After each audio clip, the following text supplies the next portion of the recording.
First of all, thank you for your writing and your stories. I was wondering what your thoughts are on the idea that professionals, there's only so far people can go. You can talk about the symptoms, but it seems to me like there's an elephant in the living room, which is all these things that are occurring around the world, and you mentioned Argentina and the crimes that went on there.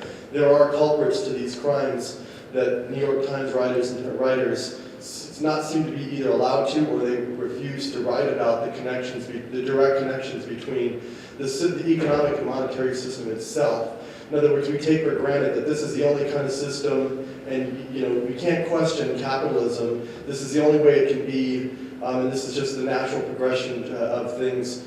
And to me, it seems like the emperor has no clothes in this situation, and there's wars and crimes that are being committed. Even the system at its very best still had massive crimes being committed. And people talk about America, we want to go back to getting more jobs, and I think that our language has been co-opted by the economic economists who justify massive crimes against humanity. And what are your thoughts on that? Oh, that's a big question. Okay.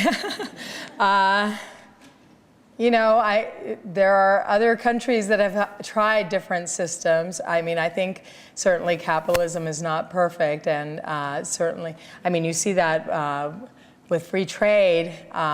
I think there are many things that we could do with free trade to try to lessen the negative impacts, whether it's requiring certain environmental regulations of China and other countries that we do business with, requiring a bottom in terms of what people are paid around the world.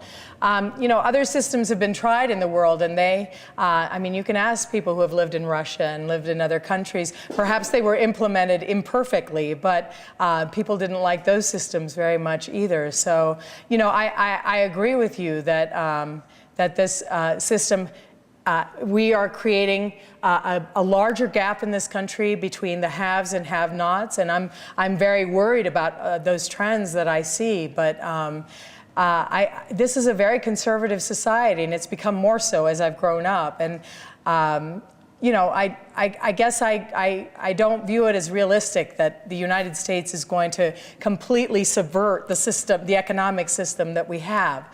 And so I guess I view it more pragmatically as what can we do within the system that we have. Perhaps you would fault me for that, but that's more how I view it.